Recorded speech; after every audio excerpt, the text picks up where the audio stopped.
मलिहाबादी यांचा एक शेर आठवतो की जब सब्र की आदत हो जाती है तो शिकायतें करने का दिल नहीं करता. अशीच काहीशी अवस्था आपल्या टेपधारकांची झालेली आहे की वाट पाहून पाहून थकलेले आहेत आणि आता कुठे सब्र का पैमाना अब छलक रहा है. होऊ द्या, आता काहीही व्हायचं आहे आणि कधी यायचे ते येऊ द्या, अशांची काही प्रतिक्रिया आहे. तर काहींची प्रतिक्रिया यापेक्षा थोडी भडक आहे की महाराष्ट्रात हे चाललंय काय.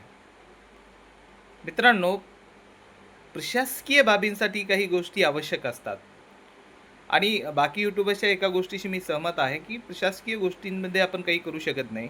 तरी पण आपण जसं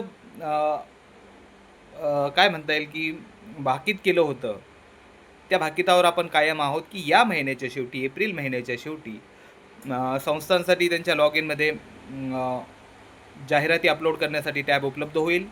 आणि यापूर्वी जसं आपण सांगितलेलं आहे तसं एप्रिलच्या दुसऱ्या किंवा तिसऱ्या आठवड्यामध्ये हा तुमच्या लॉग इनमध्ये सुद्धा तुम्हाला जाहिराती पाहायला भेटतील. या गोष्टीवर मी आज सध्या तरी ठाम आहे. यामध्ये 19-20 होऊ शकतं, एखाद्या वेळेस दुसऱ्या आठवड्याच्या सुरुवातीलाच किंवा मग शेवटचा आठवडाही होऊ शकतो पुढच्या महिन्यातला, मेमधील. पण जाहिराती या कालखंडामध्ये यायला हव्यात, कारण आपण हे मंच बोलत नाही आहोत. माननीय शालेय शिक्षण मंत्री यांनी असं भाकीत केलं होतं की यांनी असं स्टेटमेंट केलं होतं की जूनमध्ये शिक्षक, नवीन जॉईन झालेले शिक्षक हे शाळेवर असतील. मग त्यांच्याच विधानाचा पाठपुरावा काय म्हणता येईल की त्याचाच पुनरुच्चार करत असताना मला कुठेतरी वाटतं की सध्याच्या घडामोडी पाहता बाकीच्या गोष्टी जवळपास पूर्णत्वास येत आहेत. अशा परिस्थितीत ज्या संस्थांच्या व्हॅकन्सीज पहिल्या टप्प्यामध्ये येऊ शकणार नाही त्यांना पुढच्या टप्प्यामध्ये घेतलं जाऊ शकेल. पुढचा टप्पा आहेच की एरवीही जी आरमध्ये स्पष्ट करण्यात आलेलं आहे किंवा परिपत्रकात स्पष्ट करण्यात आलेली की 2 टप्पे होणार आहेत. त्यामुळे घाबरू नका.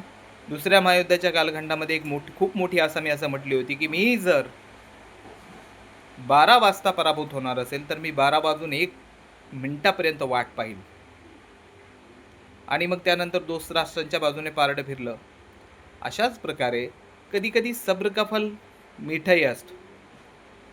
जागा व्हॅकन्सीज वाढतील ही तर शक्यता आहेच, आणि मधल्या ज्या टेक्निकल बाजू आहेत त्या टेक्निकल बाजू सावरून घेण्यास शासनालाही काय भेटणार आहे, त्यामधल्या काळामध्ये वेळ भेटेल. त्यामुळे जाहिराती नक्कीच एप्रिलमध्ये मेमध्ये तुम्हाला तुमच्या लॉग इनमध्ये पाहायला भेटतील असा माझा सध्याच्या घडामोडी पाहता विश्वास आहे. पतपडताळणीचा सध्याचे स्टेटमेंट पाहता, संबंधित अधिकाऱ्यांची किंवा मग मंत्र्यांचे स्टेटमेंट पाहता तितकासा परिणाम तुमच्यावर होणार नाही. जरी जागा 2-2.5 हजार कमी जास्त झाल्या तरीसुद्धा तुमच्या ॲड या लवकरात लवकर येतील अशी मला खात्री वाटते आहे. आणि त्या संदर्भानेच पुन्हा पुन्हा विचारणा करणाऱ्या विद्यार्थ्यासाठी हा व्हिडिओ आपण दिलेला आहे.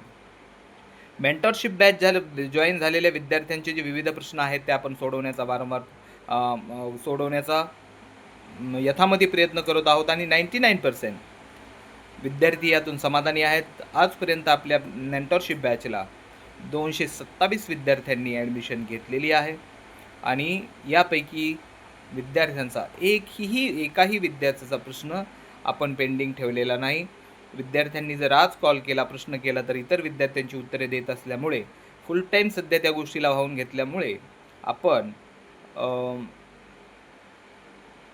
त्यांच्याकडे कॉल बॅक करून त्यांना उत्तरे देत आहोत. या उपरही कोणाचे काही प्रश्न असतील तर ते व्यक्त होऊ शकतात, विचारू शकतात.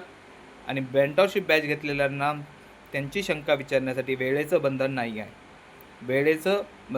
कधीही व्हॉट्सअप करू शकतात, कधीही कॉल करू शकतात. व्हिडिओ आवडला तर नक्कीच लाईक करा आणि चॅनलला सबस्क्राईब केलं नसेल तर करून घ्या. धन्यवाद.